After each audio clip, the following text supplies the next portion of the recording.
We are officially live. Happy Friday, everyone. It's your favorite optometrist, Dr. Daryl Glover. And I just want to thank you guys for hanging out with the D-Focus Media team today. We have a panel today that is just full of our all-stars. And I'm so excited to hang out with my D-Focus Media family because everyone on here is a part of the podcast family. So this is a very special day for me and pretty special for you guys as well, I take it. Am I right or am I wrong? Mm-hmm.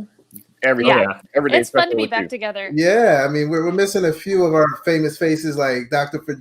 Jennifer Lyerly and Dr. Rachel Simpson, but I know both of the ladies are watching, so it's all good. But we want to thank everyone for coming out tonight for the Student Stimulus Package. This is for you students. We want to make sure that you have all the knowledge, you have that full package in regards to being a fourth year and graduating.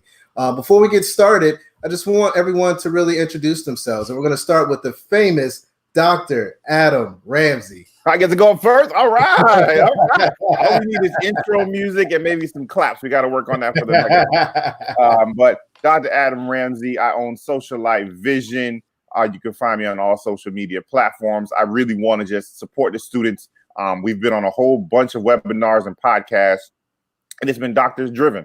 And I wanted to quiet down the fears of students that are graduating soon, or say you just graduated, but then you get rolling and then all of a sudden you're stopped, So, those people have a lot of questions, and I was hoping that we can do one where we have them, students are in focus, and we can actually answer their questions live, and I'll let them know that we're there for them. We're reaching out to them, and we're happy. So we're happy to be here. So thanks for having me on. I'm excited. I'm excited to talk with my other co-hosts here. I know I'm going to learn something. So I got my pen and paper out, ready to roll. All right. So next we're going to jump into Dr. Kate Ham. Dr. Ham, if you don't mind just giving us a brief introduction of who you are. So I'm Dr. Kate Ham. I live and work in Wichita, Kansas. So I am an associate OD with a 3-practice location practice with 4 other doctors. I graduated last year in 2019, and I am the Kate of the lunch date with Rachel and Kate. So my counterpart, Rachel, and I both graduated in May.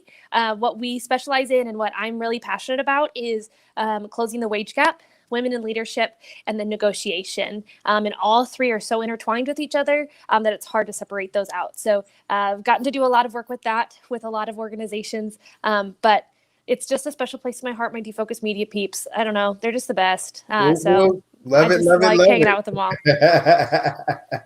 And we also have an amazing guy with us today. And this is the guy that, really is going to guide us through this entire conversation. We have Jasdeep Soni, which is a 4th-year student, and I'm going to let him tell you the rest. If you don't mind just giving us a good overview of, number one, why did you get in optometry? Where do you go to optometry school as well? Yeah, so everybody, hey, I'm Jasdeep Singh Soni. Optoturban as my Instagram podcast name. Just want to say thanks for organizing this. I think it's great, especially, there's been a lot of talks and webinars and podcasts, and it's nice to have something dedicated for the students. It's a weird situation for us right now. I'm on rotations as a 4th year. I'm here internally in Arizona at Midwestern University. Quickly, why I got into optometry was I felt like it was a good opportunity to give back and help to the community, but also build the business side, the marketing passion that I have. And I think it was a great way to kind of merge those passions.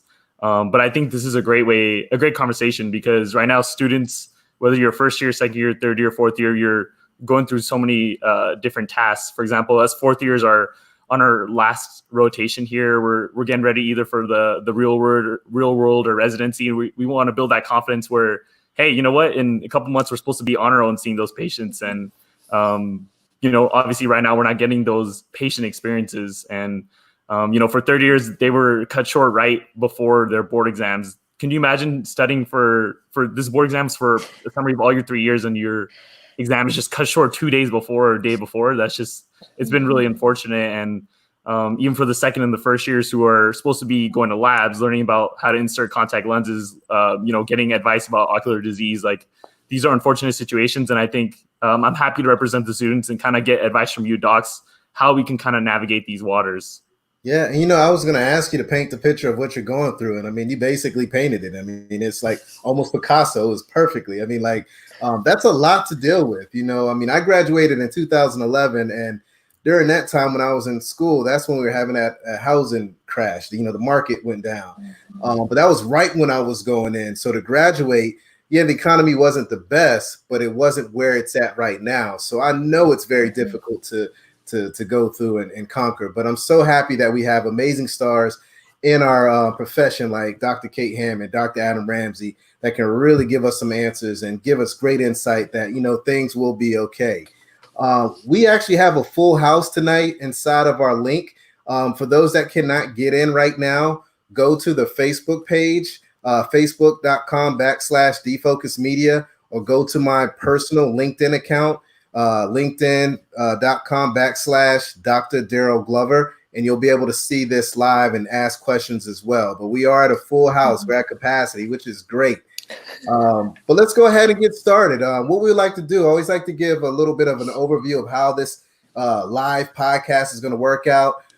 Right now, what we're going to do is switch gears, and we're going to have Dr. Ham really talk to you guys about some key tips when it comes to negotiation. She's going to break down the top 5 tips when it comes to negotiations.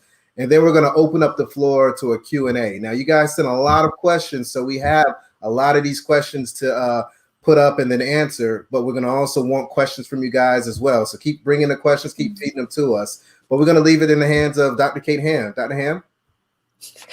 So like I said, I'm super passionate about negotiation, and I currently teach courses for the AAUW on negotiation, and I've been certified through Yale on negotiation practices. So I've read a lot of books, so we've got a lot of information to kind of go through, but we're going to nail it down to 5. So I want to let you know that this does not even come close to exactly how to go through a negotiation. This is a great place to start.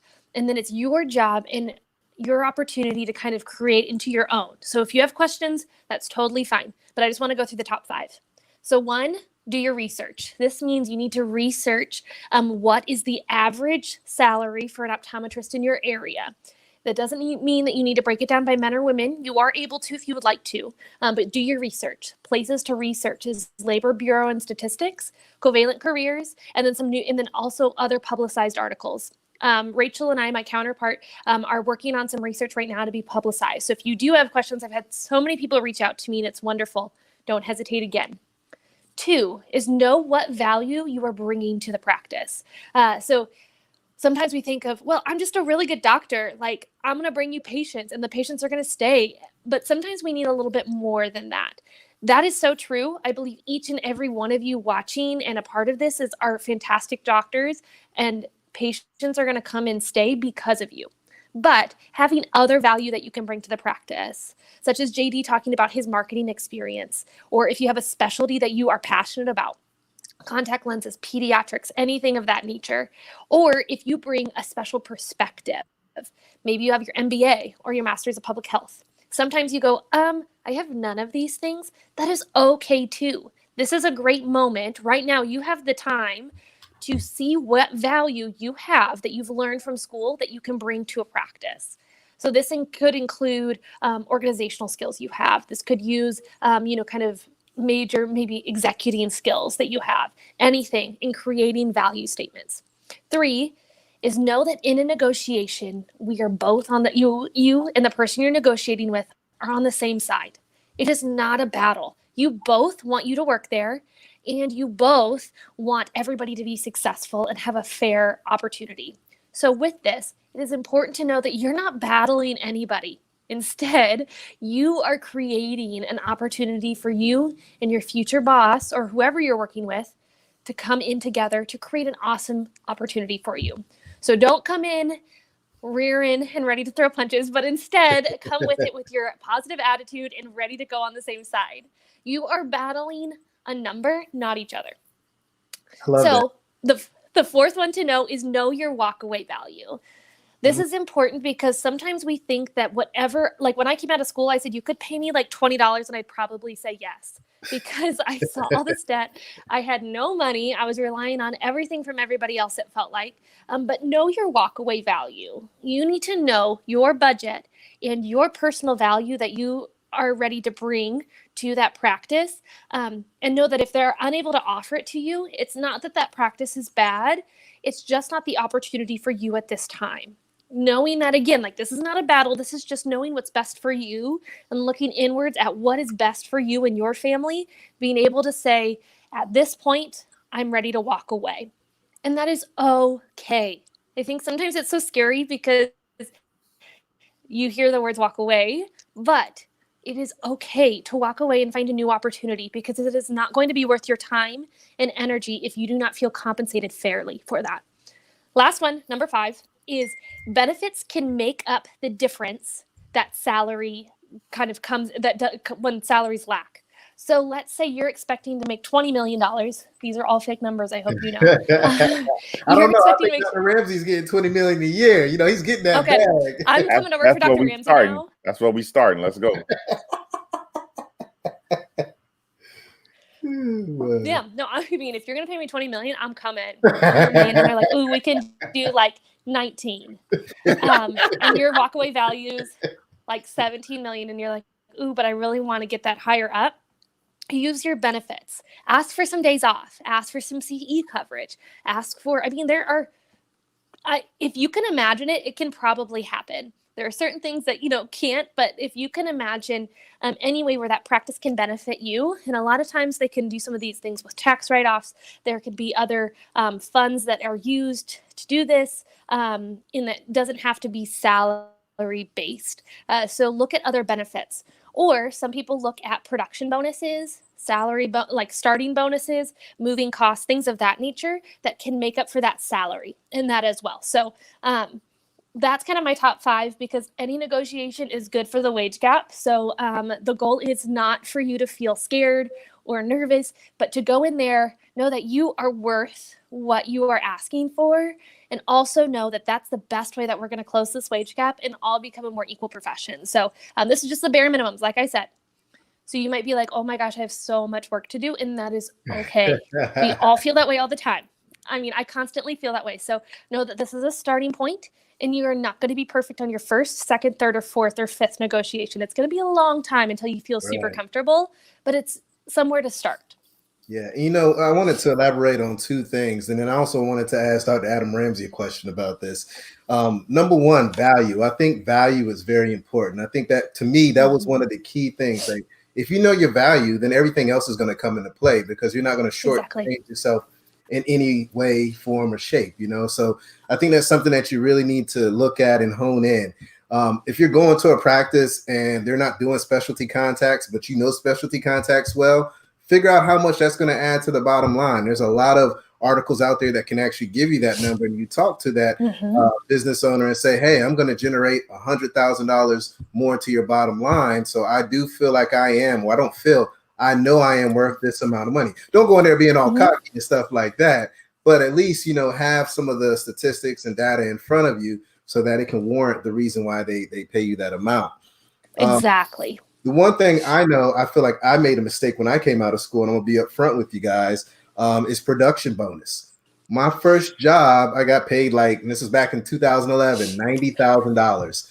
And a lot of that was, it was like some prepaid production bonus, and you still made money on top of that. But my advice to you guys is get all your money up front that you can. Let that be the last thing possible that you get it. Get all your money up front, because when it comes to bonus money, it's taxed a little differently, and you don't want that tax rate. Trust me. Exactly. The thing I wanted to ask you, Dr. Ramsey, is that you own a private practice. Some of these things that Dr. Ham touched on. I mean, what is your feeling, your insight, or your thoughts in regards to if a student came to you or a new optometrist came to you and wanted to negotiate these things? How would you combat that? How would you treat that? And how would you look at that future optometrist that would work with you? Well, thanks for asking me the question. I was supposed to be bringing on the associate this year before this started. So these were some of the things that I was open to. Hopefully 2021 we'll be able to bring somebody back on. But I would say if you're willing to bet on yourself, that's great. If somebody came to me and said, I want to bet on myself, that's great. but you cannot ask for all the money plus the benefits. You have to get one or the other. If you want a really high base salary and you want, like, say you want $140,000, right? But then if you want to get the perk of, hey, I do really well, so I get this amount, you have to take the risk and reward. You can't only get the benefit.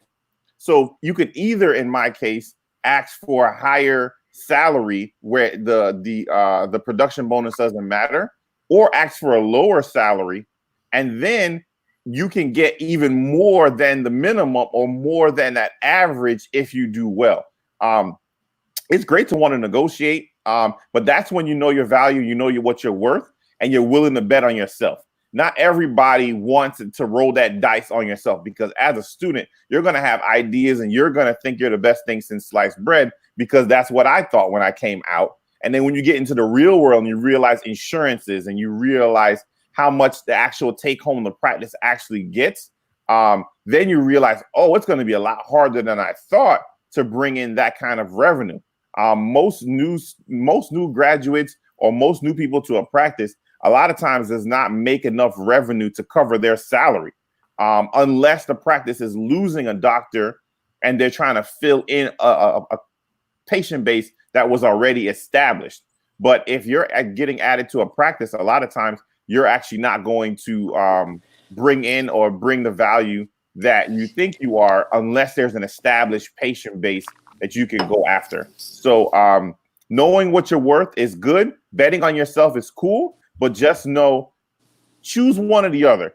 Try not to go in there and ask the doctor to get, let's say the average salary is $100,000. Okay, the average salary is 100, but with production bonuses and everything, you can get up to 150. So that's a good situation. Now, some people may say, hey, if you take 80, you have an unlimited thing that you can go up to. If you take a lower base, because then you're saying, I'll take the risk on too. I'm not just asking for all of the benefit, because what happens on the day when, or the week or the month that it's completely slow, I'm still paying you all of the money. And then on the in season, when we have all of the stuff, you're like, hey, I need to get more. I did really well this month. And the doctors, the owner of the practice is looking back and say, yeah, but did you remember last month?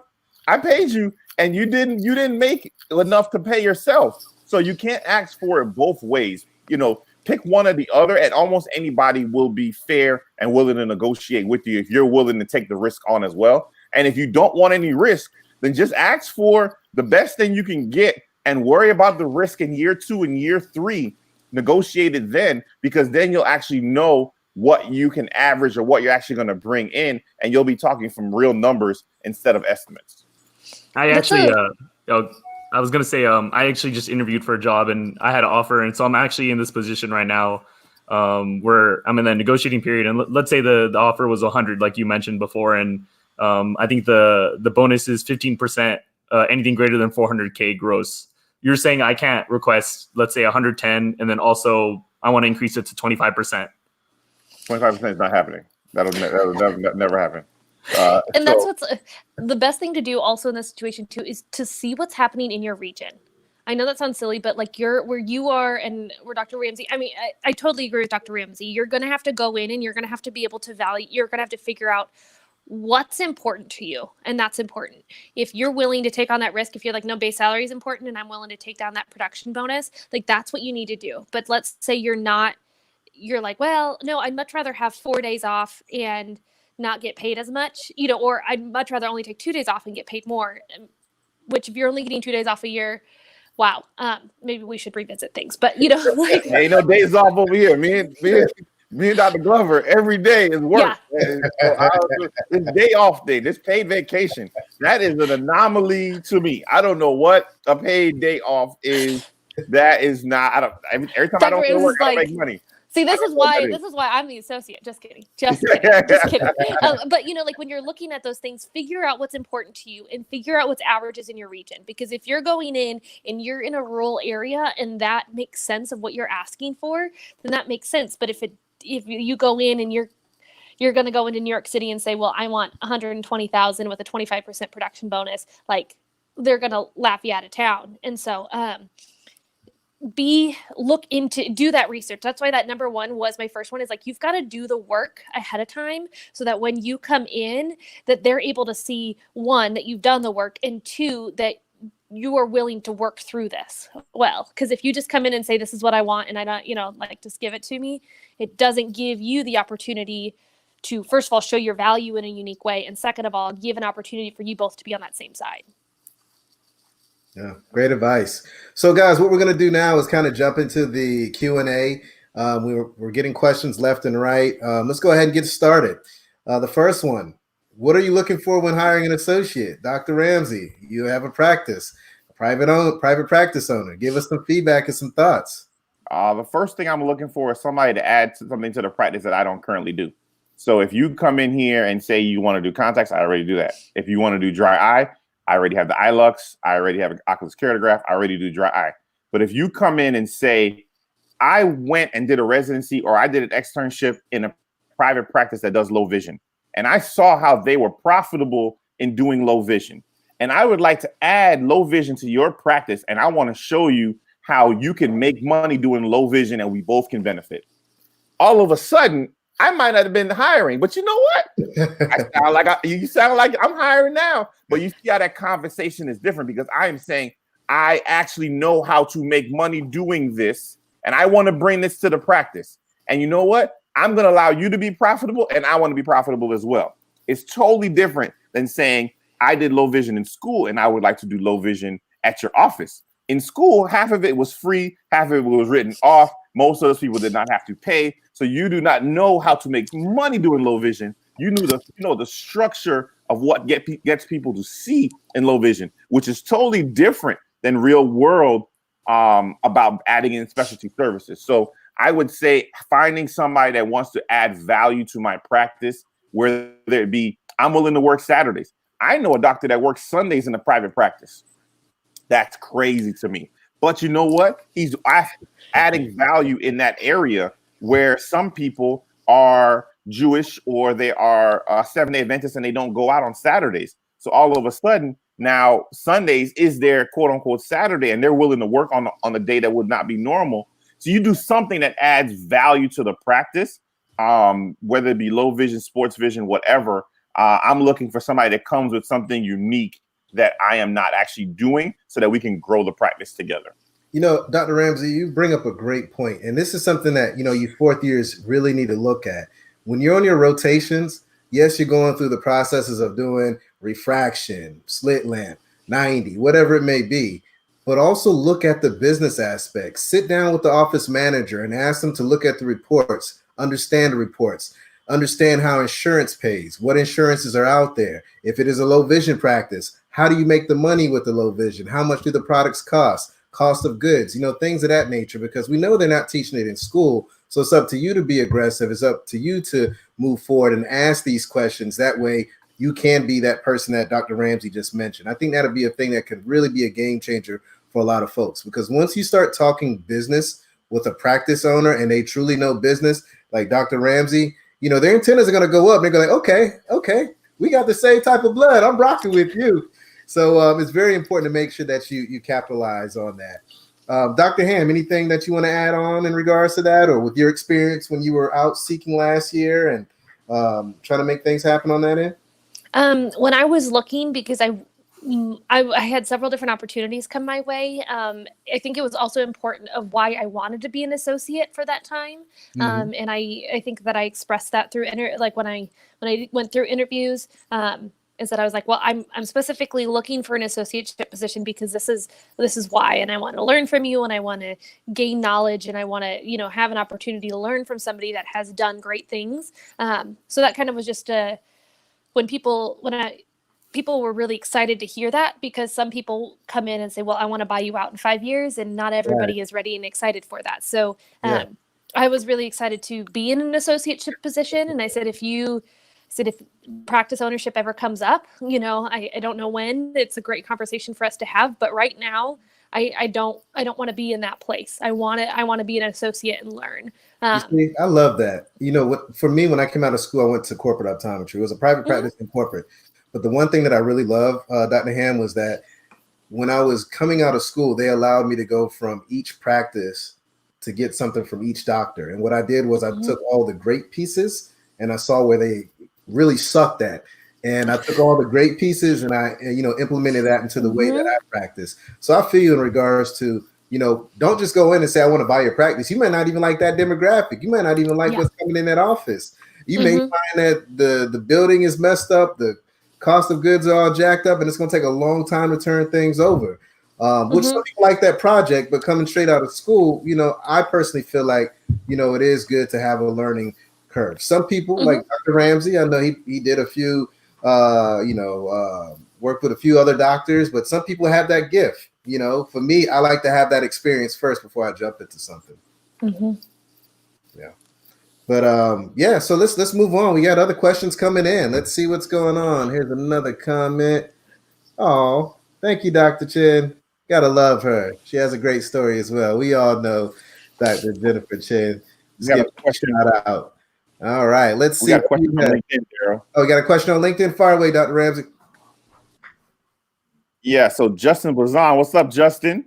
Asks, how do you think starting salaries will be impacted by the COVID-19, and what type of applications should be in the best shape? So, what people are going to get hired, and how is that going to change due to we're not working right now? So places like me that we're about to apply or about to accept applications may not be in the same situation because we don't know what we're going to be coming into. So, what do you guys think? Has it been affecting the application process of you looking for a job? Are any offers that were on the table not there?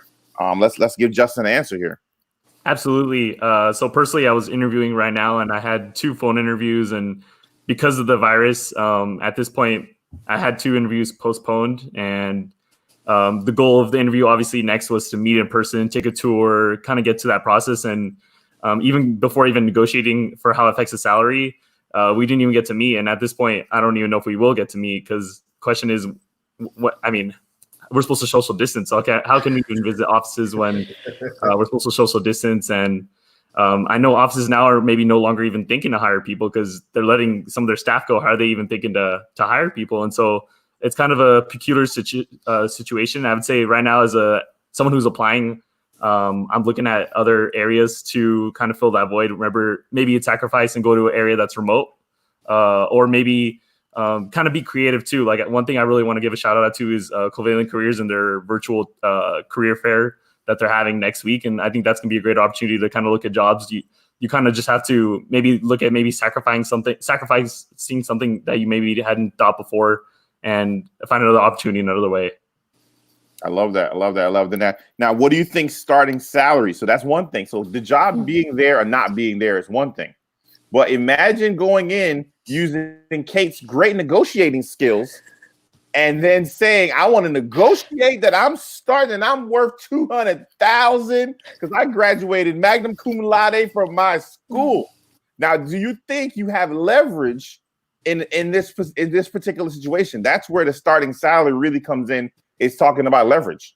It's talking about supply and demand. If you go to an area where they haven't had a doctor in 2 years and they've been trying to find somebody in 2 years, you may have a little bit of leverage. You may be able to negotiate. Yeah. You come to Miami and we got a doctor in every corner, not the same leverage, not the same negotiation. So do you think the starting salaries, or you're going to be able to be as cocky going in saying, I want to get this and I deserve this because I know I passed part 3 on my first try. I know I deserve this. Do you think starting salaries, Kate, is going to be affected? And how will you talk to other doctors and give them advice on what to do? Because before COVID-19 is a different world than after. You can't use the same rules. No, I think it's been very interesting to see how all of us have had to change everything about what we're doing. How many of us were like, optometry isn't going to be able to do telemedicine for a long time, and then look at where we are now. Just so much has changed. But I think it was interesting that you said supply and demand, because all of the patients that I was supposed to see end of March, April, and then now Kansas is pushed back to the first week of May for shelter in place. all of those patients are most of them have rescheduled and wanting to be seen in May, June, at end of May, June, and July, whether or not that occurs. And so there will be a time where we're going to have a higher supply. Well, I can't say exactly how that is going to impact the salary bottom line, because so much of how our salaries are paid is from predated exams paying out later, 30, 60, 90 days later. I can say that there will most likely be a demand for doctors because there will be a supply of patients coming back. But that supply will also be different based on how many of them have jobs. I think a lot of this is so unprecedented. And I think that word is also very overused because it is very true right now. This is unprecedented. We're not sure. I think where we will notice our largest amount of change in that salary bottom line is going to be in our major cities. I live in Wichita, Kansas, which is the largest city in the state of Kansas because Kansas City is split between Kansas and Missouri. Fun fact, the largest Kansas City, Missouri is larger than Kansas City, Kansas. And so we're still pretty rural compared to a lot of metropolitan areas. So there is a lot more opportunity here, and especially in my counterparts, traveling 30, 45 minutes outside of here. So I know that there are still doctors hiring within the state of Kansas because, first of all, they don't have any COVID cases in their city. They're sheltering in place because they social distance very regularly because their houses are 5 miles apart. So it's very easy for them to social distance. And so there's practices of that nature that have been looking for doctors for a long time. So like JD said, I think it's so important to be able to kind of look at a different place than what you're looking at. If that starting salary base is what is important to you. But if location is important to you, we're going to see a fluctuation in that salary because it's going to depend on a lot of how that practice has prepared before if something happened, and then how they were able to weather the storm and all of this as well, of how that salary turns out. So again, kind of stepping back and figuring out what is important to you. If it is location, be okay that salary might not be what you first expected it to be, and some of those numbers that we've had might be a little bit different now, and that's okay. But let's say salary is important to you. Maybe that's changing that location or that practice modality than what you originally expected to be. If you wanted to go in, be have a doctor bring in an associate for the first time, and it'd be a 2-doctor practice, that might be your salary might be very different than if you want to join a 5-6 doctor practice that's been doing well, or a hospital setting or a corporate setting. There might be some differences in that fluctuation of how that salary plays out. So kind of going back to, I'm reading a book right now that's all into knowing yourself. It's very touchy-feely. So sit with yourself, understand what values and beliefs you have about you and optometry and what is important to you, and then use that to kind of help decide what's next. Because those salaries will change, and it's hard for me. I could say they're going to go down and then watch in June, they're the highest that they've ever been, because my maiden name is Murphy, and Murphy's Law is, I will say that they're bad and they're going to be really, really good. So, all of this could be a very real thing there. So just kind of take a moment and understand that for yourself. Yeah. And I would say corporate optometry, they're hiring, they're looking, they're paying still well, premium. So yeah, I mean, money is out there, jobs are out there. It just depends on the mode of practice you want. And as Dr. Adam Ramsey and Dr. Kate Ham mentioned, where you want to practice, you really have to do some soul searching to figure out what you want in life. I mean, whatever you want, if you have faith, you can make it happen. You know what I'm saying? Mm-hmm. And also, your first practice out does not have to be your dream practice. Mm-mm. Let's just give you that moment, because I always thought that I wanted to own my own place and be out there and doing my own things. And I don't know if one day that could still happen. Mm-hmm. But when I had an opportunity of that nature pop up, I was like, wait, never mind. I don't know.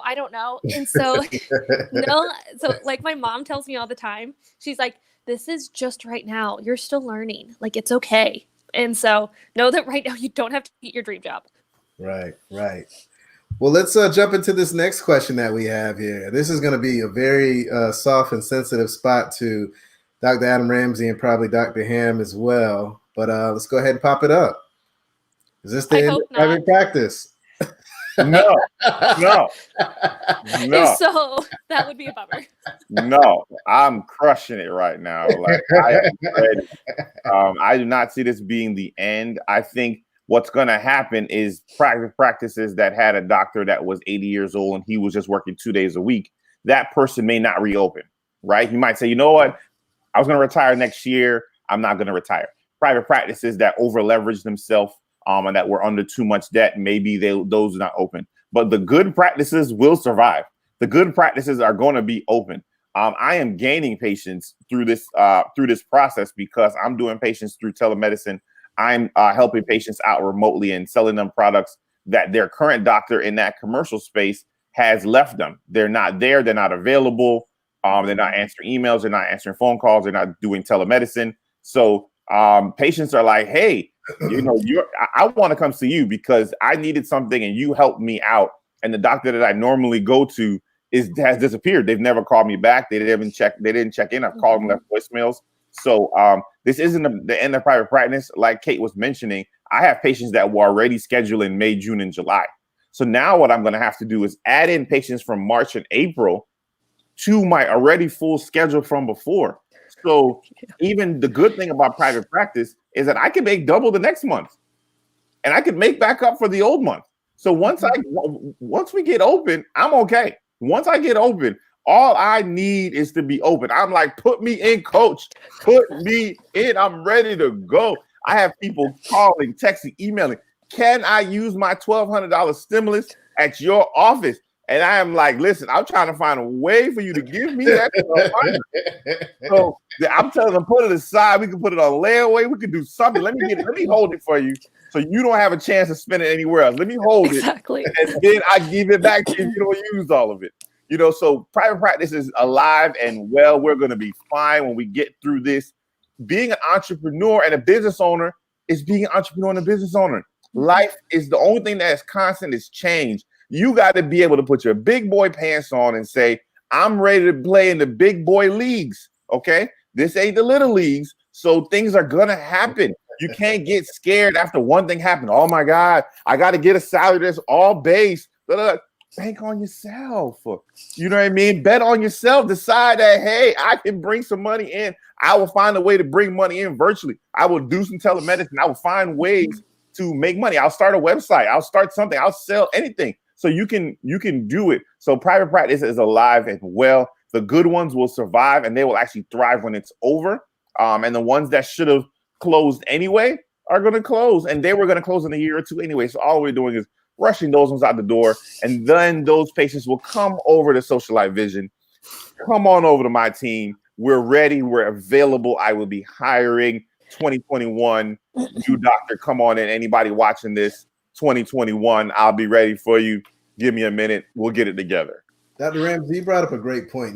Being a private practice, you do have more flexibility than a corporate company.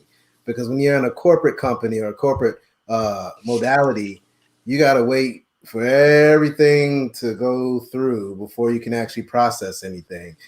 So it is nice to have that flexibility. And the one thing that you have to keep in mind also with the private practice, keep in mind, and even with corporate, but more private, we are in a business where there's the medical aspect and the retail aspect. So as Dr. Ramsey said, you can hustle something. This is a time where if you can't see patients, you could be selling glasses online, sunglasses, using your social media to educate about the latest and greatest technology that's out there. So there's so many things that you could do if you are a private practice owner that, with corporate, you have to wait for the powers up above to make that decision. Kate, I would love to get your perspective being an associate in regards to the $1 million question. Is this the end of private practice? Because you may have a completely different perspective looking in, being that you are not, as of now, cutting a check to the team members that's in the office. I mean, what are you going through? What experience are you having? What's your perspective in regards to this question? It's scary to think about all of this because it's an opportunity to see where we've been faltering before and where we can succeed now. And so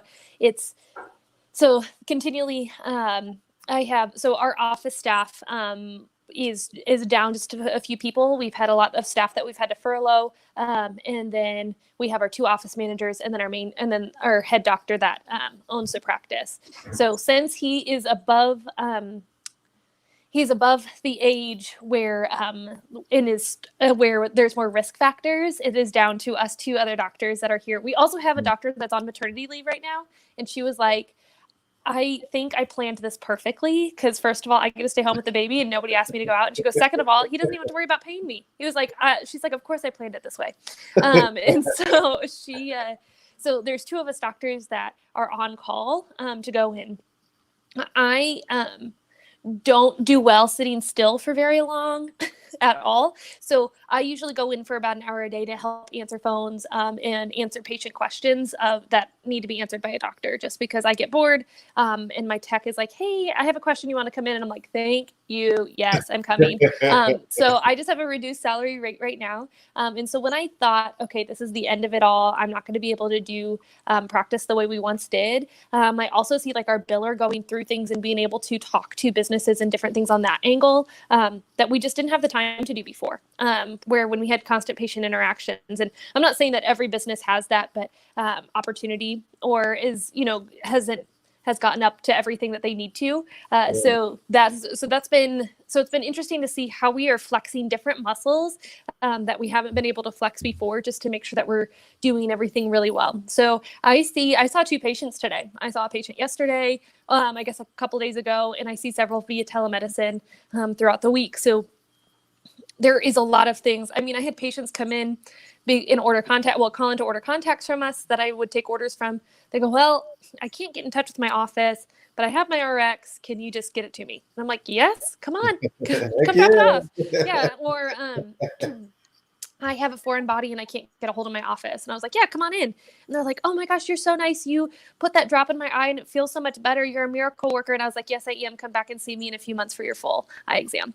So, just giving that opportunity for me to work my magic of being a good eye doctor in those situations. So I agree 100% with Dr. Ramsey that we're taking what has worked really well for us and just expounding upon that. And then taking maybe some of those things that kind of hitched us up in the past and trying to work in a different way to make that better.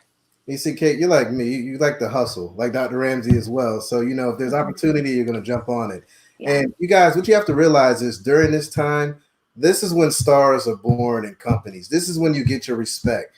When you're able to go out and do or go the extra mile for a patient or go the extra mile for a colleague, that business owner is going to remember that. So when it comes time to getting that raise or when it comes time to getting whatever it may be, you're going to be on top of the mind simply because you went that extra mile.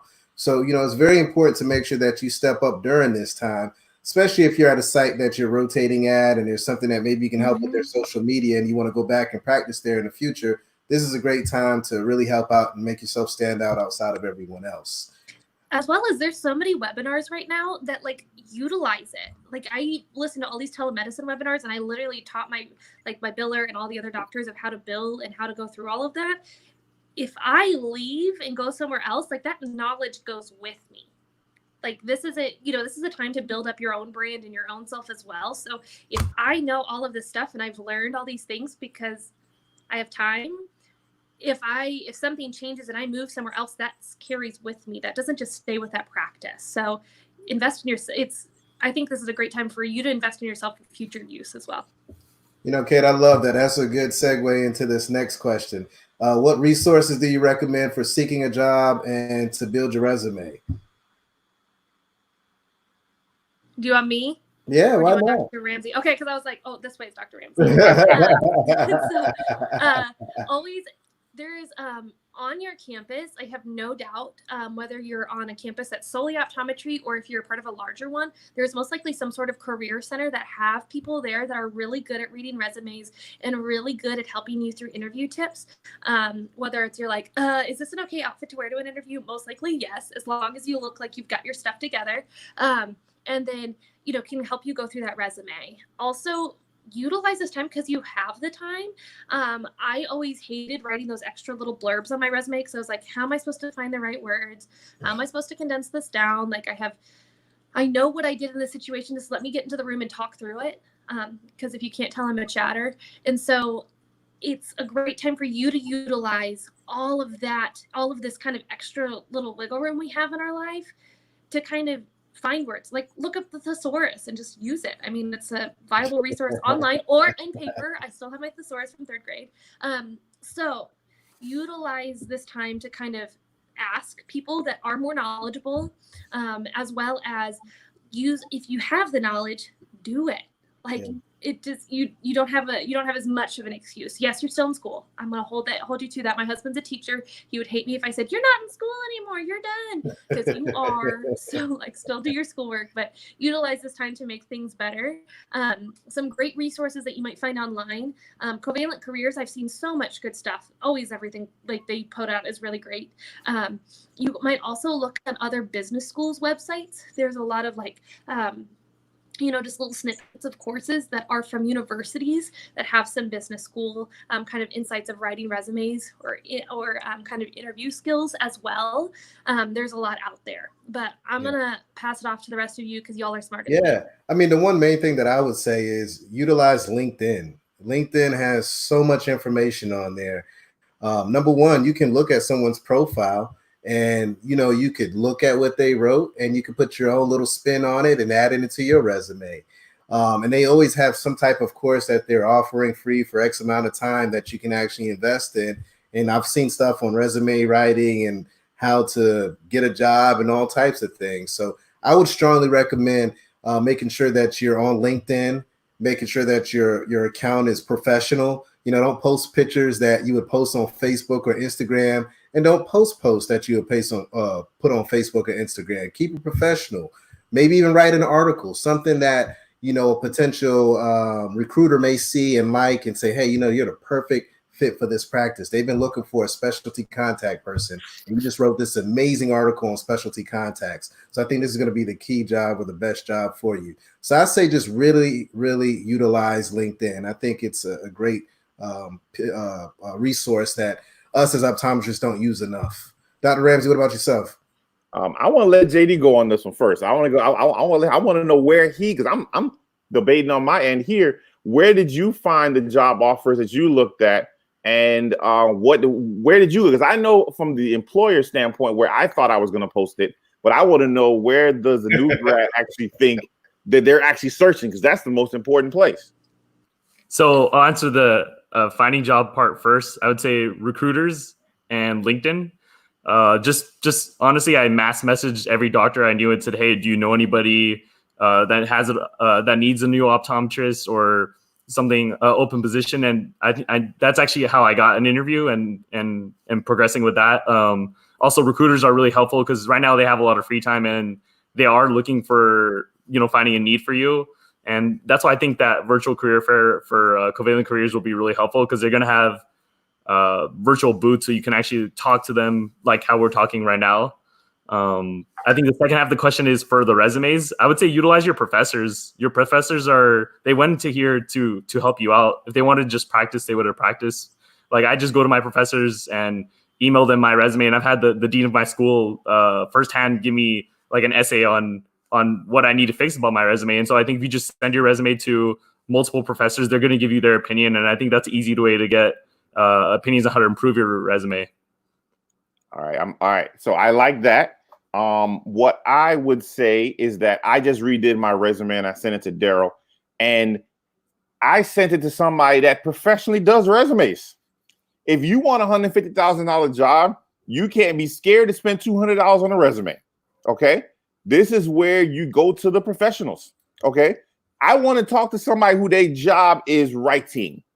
If my job ain't writing, I'm not the best at writing. Dr. Glover, no, I'll pay somebody with the quickness to do something. I am not scared of paying somebody to do something that's better at it than me. So this is where I say you reach out and say, hey, who knows how to write resumes really well?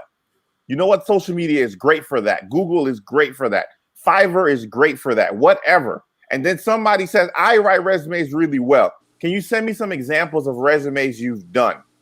Boom. And then all of a sudden, you know what that person's going to do? They're going to send you a questionnaire that you'll then fill out, and they spit out to you a great resume because you got to see a format that you like. Because the main thing on a resume is really formatting and details. At the end of the day, I went to high school, I went to college, I graduated, I like to do this. It's not really anything special yet. You haven't gotten out yet to get the awards and the accolades and the stuff that you need to fill out a resume. So right now, it's just going to be really, how does it look? Is it well put together? spend $100 and get somebody to put it together for you. That'll be my first tip. The next thing I would think is that you can go to your state associations, your local associations, the schools, and they're going to have listings of job postings. The one thing I would say is the best jobs never make it online. The best jobs I agree. are going to be scooped up by somebody who hustles harder than you, and they got the job before the doctor was ready to put it online. So what you do is you go around and say, I want to work in this city. What kind of practice do you want to be in? I want to be in a private practice that likes sports vision. Okay. Are there any sports vision practices in that area? There's 3. How about I call that practice? I go into that practice. I email that doctor and find out, hey, my name is JD and I'm looking to come and be associate at your practice. Do you have any openings? Well, you know what? I've been thinking about it for a little while and I haven't found the right fit for me and my practice. So I stopped looking. So you know what? How about you send me a resume and let's go have lunch next week? And then the best job, and then you go to the doctor and say, I found you because this is the type of practice that I wanted and I put the hustle out. Now, all of a sudden, how is that connection to that practice and to that doctor? Totally different than if you go on a site and it just has a listing from a recruiter that's trying to get you plugged in at what, I'm not going to put down any places, but get you plugged in at a place. That's totally different than a doctor that's hustling so hard they can't keep up and they don't have time to post it on a job listing site. And you come around, hey, I'm here. I'm ready to hustle. What's going on? Can I take you to lunch? You want to take me to lunch? Yes, I want to buy you lunch. I want to come into your practice. I want to see it. Now all of a sudden I'm like, you know what? Yeah, come on, man. I want a steak. Let's go to lunch. And then all of a sudden the situation is different. And you know what? You're not always going to find a job there. But I will tell you, the most memorable and the best jobs are going to come from the effort you put in, because that practice or that doctor is going to see that you sought them out and you knew why you applied there, not just because I applied to every job I found and I'll take anyone that pays me enough money. Well, because you know what? If you take the one that just has the most money, there will always be somebody else that'll pay you more. And if they're willing to pay you that much more, trust you and believe they're going to be making some money off you. So you're going to be working hard. So if your only number that you care about is I want to make 120, I want to make 130, I want to make 170, there's going to be a practice in a place that'll pay you $160,000, $170,000. I've seen it. But you know what? You're going to be sweating when you're done with that day. You're going to be tired when you come out. You're going to be like, I would do anything to get out of here because I can't even move when I get home from work. You know what I mean? So there's a totally different thing. Sometimes the money ain't everything, because I've worked at jobs and they want you to see 30, 40 people. I worked there one day. I was not doing that. No. So it's just, find that stuff, go out there and be proactive. If you actually want to work in a certain place or in a certain area or a certain specialty, and seek out the people that do low vision, that do vision therapy, and just email. If you're open to working anywhere, then go find the best vision therapy practices and then say, hey, you need any help over there? And you'll get the right one if you become more proactive. Great points, Dr. Ramsey. The one thing I took from everything that he said was anytime you see him at a conference and he's at the bar, go to him, because he's spending $200 on the resume. Drinks on Dr. Ramsey next time, all right? Hey, yeah, didn't I buy you during the Transition Academy? You got me. Listen, if you want to come on up, I'll buy you a drink. I'm right to the office. Okay, come on. First round on me. And if you welcome to me, you say that I said that, you will get a drink. And if you know that I said that, it means you watched one of the webinars that I've been in, that I said, if you walk up to me at a conference and you said first round on me, and I will back that up. Yeah. One other thing I wanted to touch on, when you guys are doing I'm going to use that too now. Just kidding. No, I'll come help by. I'll come help by. Whenever you guys are doing your rotations, one thing you want to keep in mind is that when you're at that rotation, that's actually a job interview. A lot of practice owners, whether it's private or corporate optometry, they're looking at you when you're in that practice. And if you do extremely well, they may offer you a job, especially when you get out of school, and pay you well. So keep in mind that is a job interview. So don't take those rotations for granted. Make sure you really maximize and do the best that you can. Because even if they don't hire you, someone may know that practice owner and say, hey, I had Jasdeep over at my practice, or I heard you had him over at your practice. How was he? And if he did horrible and you didn't show up, they're going to tell that business owner. Keep in mind, optometry is a small profession. Everyone knows everyone. So always give everyone respect and make sure you always give your best as well. The other thing I wanted to mention is, Covalent Careers. I'm actually going to be at that virtual career deal with my eye doctor. So if you guys would like to chat and learn more about my eye doctor, holla at me. I will be there on the chat, and I look forward to talking to you guys and answering any questions that you may have. Let's move to the next question. We have one here. If you could redo anything in optometry school, what would you want to change? Wow. That is a loaded question. Very much. I mean, I'll start it off. The one thing that I would have loved to change is, I mean, I live like a poor man. I was very frugal, but I wish I was even more frugal, you know, and I wish I was working a tad bit more on the side to help with student loans, because student loans is not a joke. You know, you got to pay it back. It's not free money. And my mom and dad wasn't able to cut that check and say, go to school and do what you got to do. So, you know, some people are blessed to be able to start at that level playing field. But when you come out of school, you know, you're down here, you got to dig your way up. So, you know, I'm not going to take back anything from optometry school. I enjoyed it. I partied. I had a great time, got a great education. But I would have lived poorer than what I actually did. And probably right when I got out of school, I probably would have tackled student loans a tad bit more. That's just my personal opinion. Party. Who's next? Dr. Ham, Dr. Ramsey? Who wants to go? Who wants to take? Ladies first. I can go real fast if you. Oh, Dr. Ramsey, you ready? No, ladies first. Oh, okay. Oh, so I just graduated in May, so it's sometimes hard for me to have like a full on like looking back at things. But sometimes this is gonna be so nerdy. Just throwing this out there right now. This is going to be so nerdy. Is that sometimes I would study to pass the test and I wouldn't study to understand.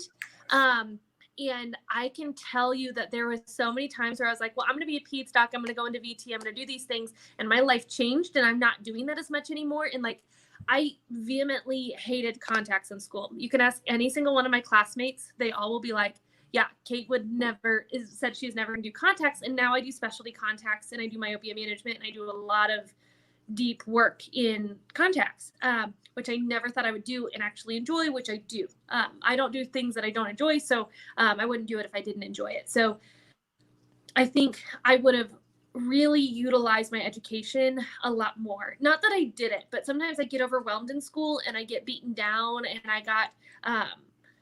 I just got overwhelmed by the amount of information that was coming at me. And I think I really started to get a handle on that when I started studying for boards. And I jived in that kind of world of like figuring out how everything worked together. So I just suggest as soon as you can kind of start putting things together. I went through all my notes the other day. I know, like I said, this is going to get real nerdy real fast. I went through all my notes because I was cleaning things out and saved a bunch of my pictures because they helped me today. So put in the work now and it'll help you so much later, because when you get to go in and like help save patients' lives and make a huge difference with them right out of the chute, rather than just having a bad experience and missing something or not being able to fully help because you didn't remember or you didn't know as much as you wanted to. That's my really nerdy response.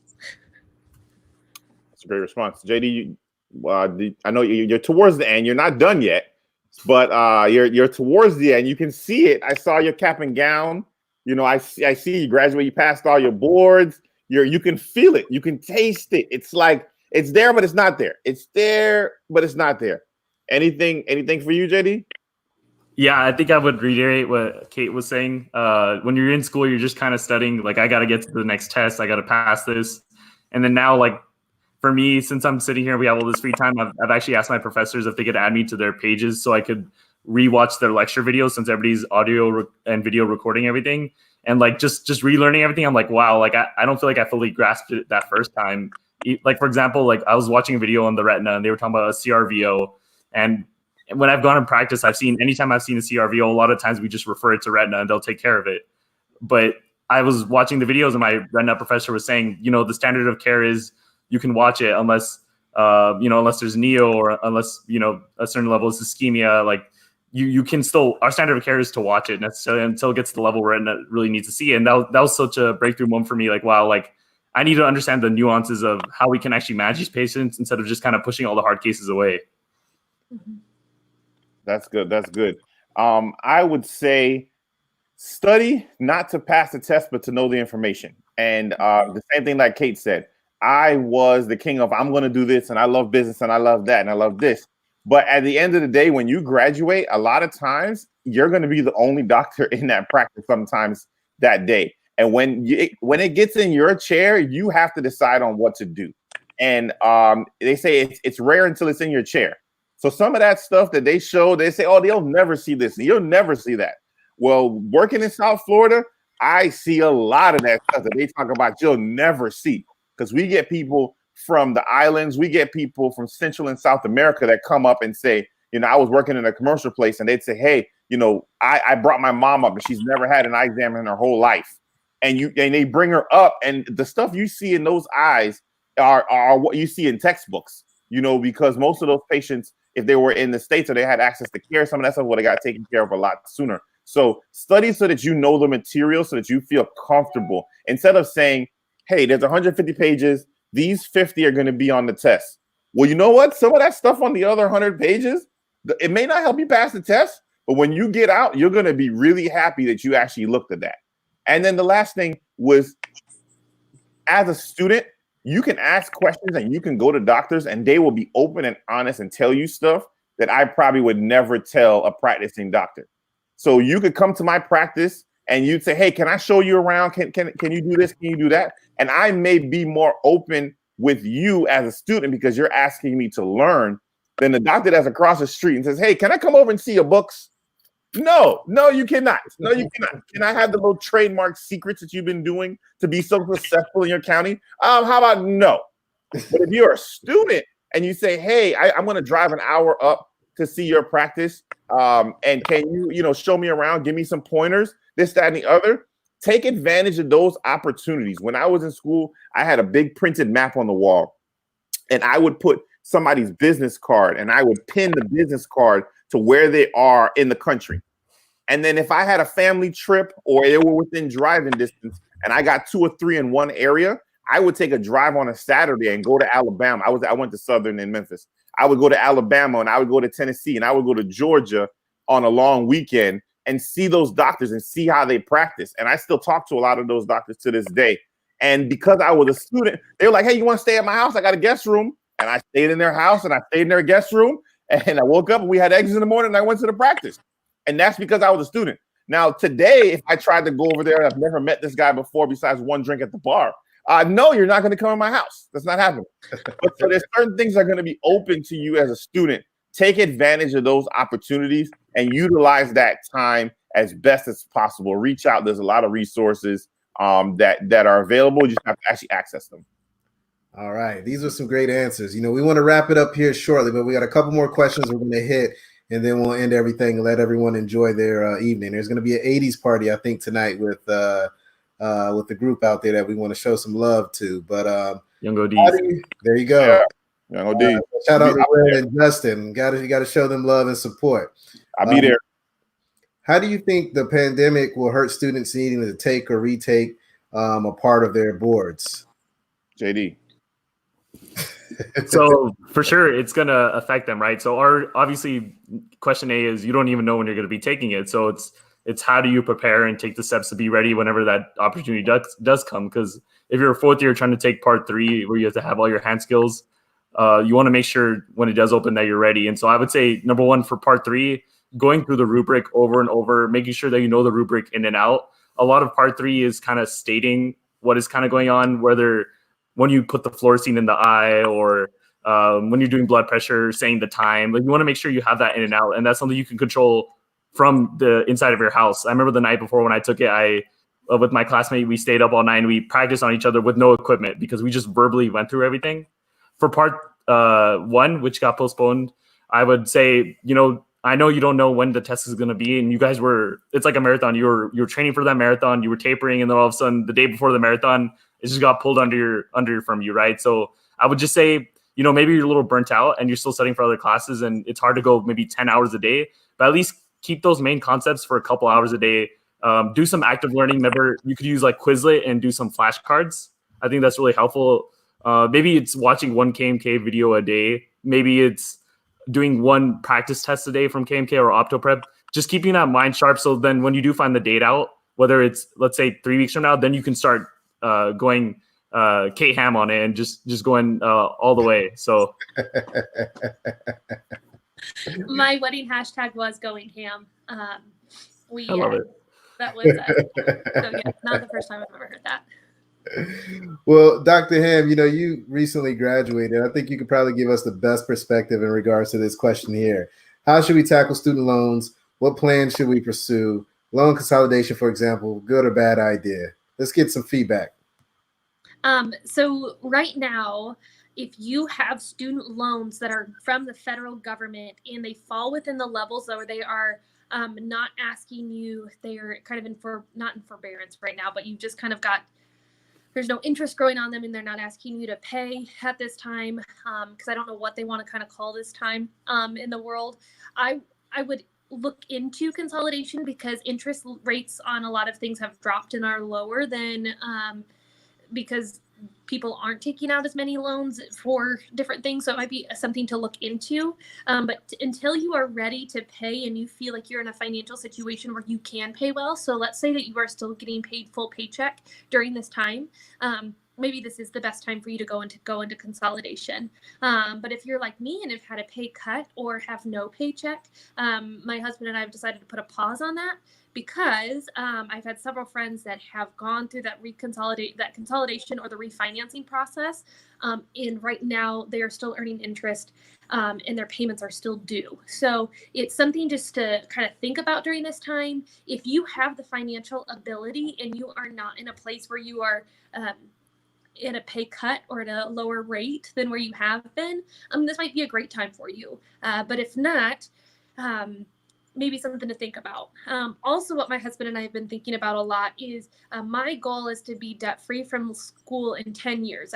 We're working very hard to have that. I think my loans, I've had like 4 or 5 loan payments since I've graduated school. I don't remember exactly. But right now, when we have financial means, when we make sure that we put out our budget every month, we have a little bit left over. We're looking at a couple of things. One, do we need to put that into our savings and our emergency fund? Because if I'm still at a lower paycheck next month, how is that going to happen? Right. I'm very fortunate that my husband is a teacher and is still getting his paycheck. I don't think either of us thought in a million years we'd be like, oh my gosh, so glad you're a teacher with that paycheck of yours. But we are so thankful. But actually, we're always thankful for that. But we've looked at where in our budget and financially, if we are, since there is no interest being, I'm not paying necessarily towards interest right now if I can pay towards my student loans. So maybe this isn't a time to refinance or consolidate because you are able to pay down a ton to that principal so that when all of this is lifted, you are able to come down with a lower amount of principal because there is no interest being accrued on that right now. So some things to think about when it comes to looking at your debt. When we're looking at everything, we also looked at our stimulus check and said, okay, so how are we going to utilize this? We paid off some credit card debt that we've accrued during this time. And then we've looked at, okay, if we are receiving unemployment on top of my paycheck and we're able to kind of put that back, is that an opportunity to pay off student loans? None of what I'm doing may be right for you. And that's okay, because each person, you have to look at your personal budget. I suggest always doing a $0 budget of you want to utilize all that money. And at the end, you don't want to be at negative dollars or positive dollars. Find a place for everything and tell that money where to go, or else that money is going to tell you where it is going. So if you have a plan, student loans don't have to feel scary right now. The reason that they usually feel scary is when you don't have a plan. So there's lots of really great resources out there. I use Truebill with a lot of my budgeting and a lot of my kind of payments because I can put credit cards and my husband's and both of our savings account and things on there, so we can see where all of our money is at all the time. He doesn't like it because I always know when I'm getting like a birthday present or something, but I like it because I know where it's all going. And so that way we can kind of see if right now, if paying towards student loans makes sense or waiting.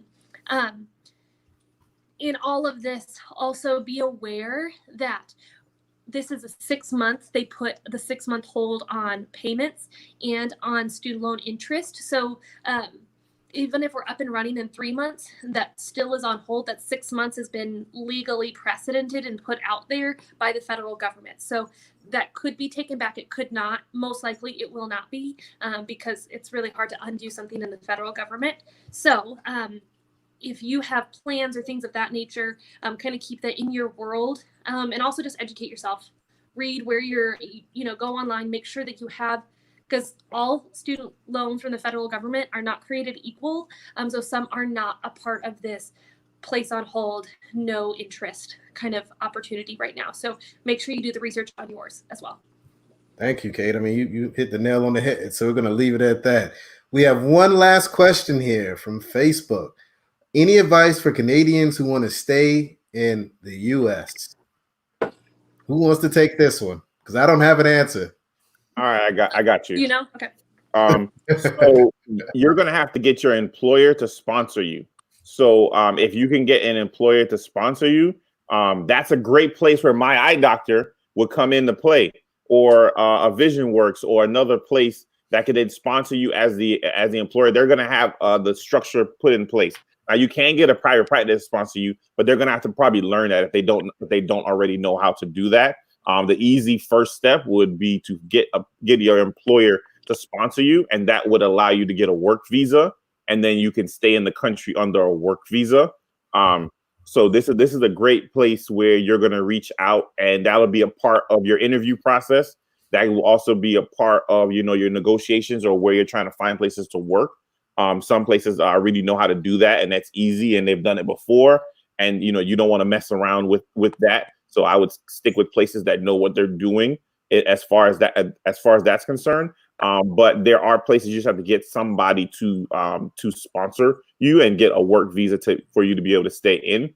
I also know a lot of people that work at schools and different things like that, because you can work in a school without a license for a particular state, or you can work in a school with a lot of less restrictions than you can if you try to go into a private practice. So the person that's employing you, that is not a problem if they know what they're doing and they apply appropriately. You can then stay in the country with a work visa. Is that the same with the VA as well? Yes. So you can do it with the VA. They will apply for a work visa for you as well. So any of those big corporations, that's where big corporations make it much easier. If you ask me to figure out how to do that, that's a hill to climb that I might not necessarily. Now, for the perfect associate, maybe I'll do the effort and the work. But the easier thing to me would be going to a big corporation that they do this already, either the VA, a hospital, a big commercial setting, or a My Eye Doctor, which is Dr. Daryl Glover's private practice on steroids analogy. They may have a person that knows already what to do in that regard, and be able to help with that. But you'll need a work visa from the employer. To him, any feedback? No, that was everything. If you're doing residency, do connect with that residency director, because they will have the proper steps, because sometimes it's a student visa still, sometimes it's a work visa. That one gets into, each place is different. So connect with them on that, because that will also be your first step within the VA on that sponsorship package. Awesome. Well, let's go ahead and end the show, you guys. I greatly appreciate you guys coming on and hanging out. I mean, we're all family. We talk to each other routinely. Kate had a long conversation with you for almost an hour yesterday. One thing I love about Kate is she has this term known as the wise counsel. And yesterday she was my wise counsel. She really gave me some great advice and some tips. And also Dr. Adam Ramsey. I spoke to him for probably about 2.5 hours yesterday. Well, that's a daily thing anyway. That's daily.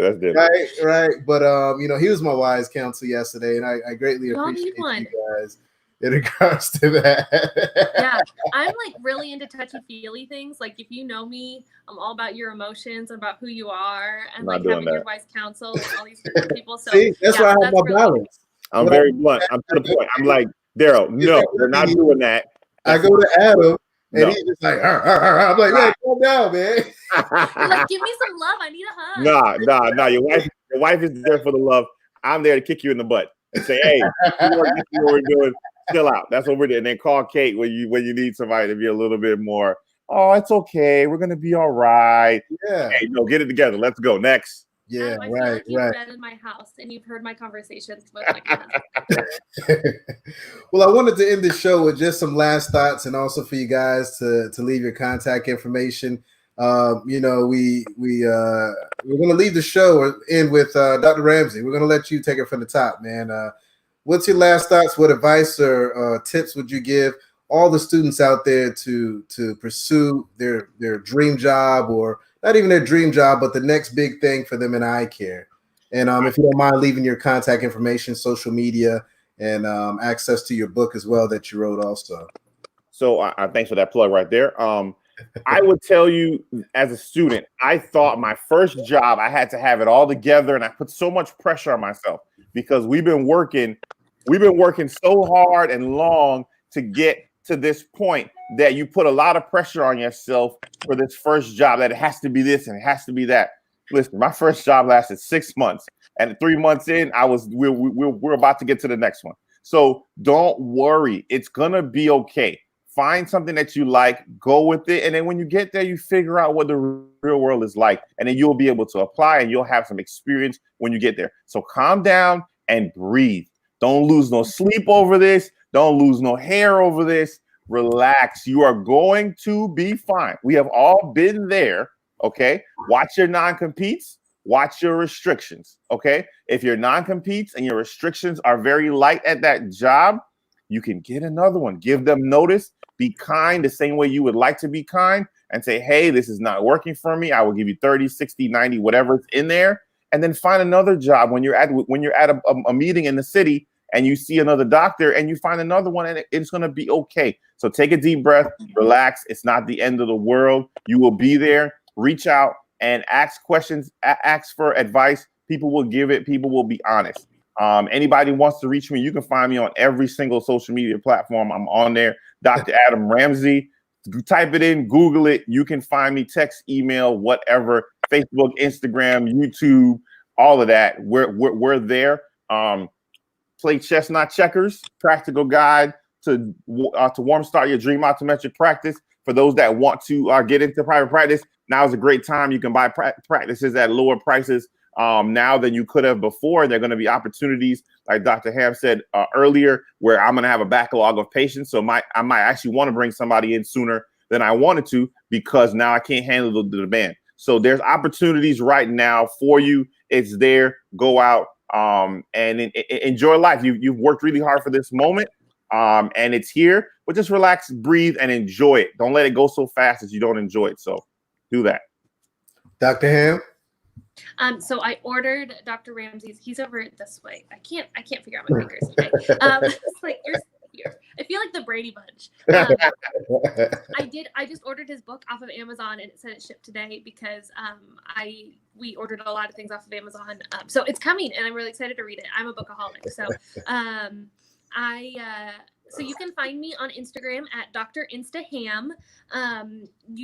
That's a really great way to reach me because I'm on it a lot because I don't have a lot to do right now.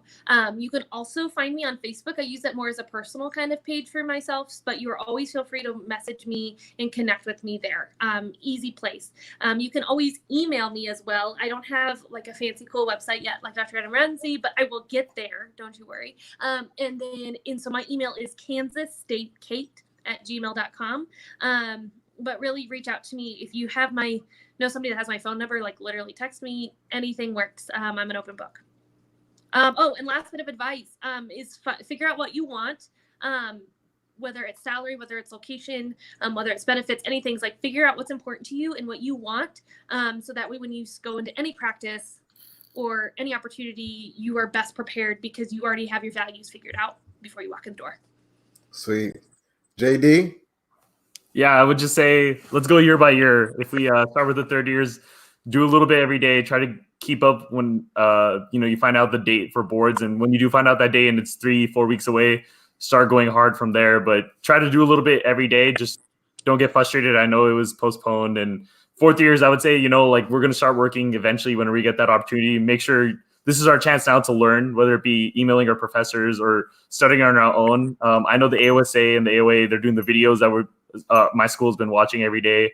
You can go on GPLI's website and look at contact lens videos. You can look at Will's Eye. They have a lot of disease videos. This is our chance to get ready for clinic, even though we're not seeing the patients. First and second years, I would say just try your best. I know you're missing out on the hands-on labs, but this is where YouTube or even practicing with people who are your spouse or that are around you, or I've even seen videos of people practicing on their dogs. This is your chance to just prepare yourself as best as possible so that when you do get back in the lab that you get that chance to utilize those skills. Just try your best to watch those videos, and you'll eventually get back out there. So just try to be patient. And your social media handles? Oh yeah, social media handle. If you just Google Optoturban, it's on Instagram, Facebook, LinkedIn. My email is my first name, Jasdeep, which is JASDEEP.SONI18@gmail. But if you just Google Optoturban, you could reach me anywhere, and feel free to reach out anytime. Awesome. For me, the main thing is this: don't chase the money. If you put the patient first, the money will come. For me, and I'm pretty sure Dr. Ramsey will express this as well, optometry is really about relationships. That doctor-patient interaction that you have in that exam room, that relationship that you have in your community, that relationship that you just have with your colleagues. As long as you're putting someone else first, especially the patient, everything's going to work out like it's supposed to. Spend time with your family, have some type of faith, and you'll be a rock star in this eye care industry. And just make sure you treat your colleagues with respect, because it is a small profession, and we want to make sure that we're doing what we're supposed to. And make sure you guys listen to the amazing podcast on the Defocus Media Network. We have Optoturban with JD.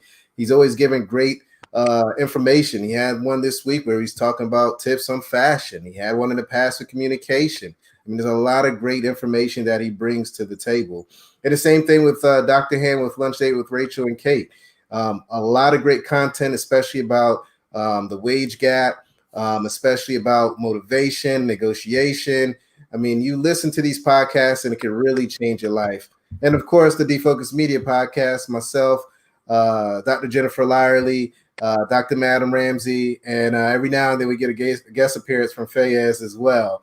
But you can find me anywhere on social media at Defocus Media or Dr. Daryl Glover on all social media platforms. This evening, I just want to thank you guys for hanging out with us. We hope we really put some information out there that can really change your perspective on eye care, whether it's corporate, whether it's private, whether it's student loans, whether it's creating a resume. We really hope that we were able to help you out. If you guys have any questions, feel free to contact any of us. We're here to push this profession forward, and we'll love to be able to help out in any way that we can. Thank you again. Have a wonderful evening. Stay blessed, stay healthy, and stay positive. All right. Talk to you guys later. Peace. Thanks.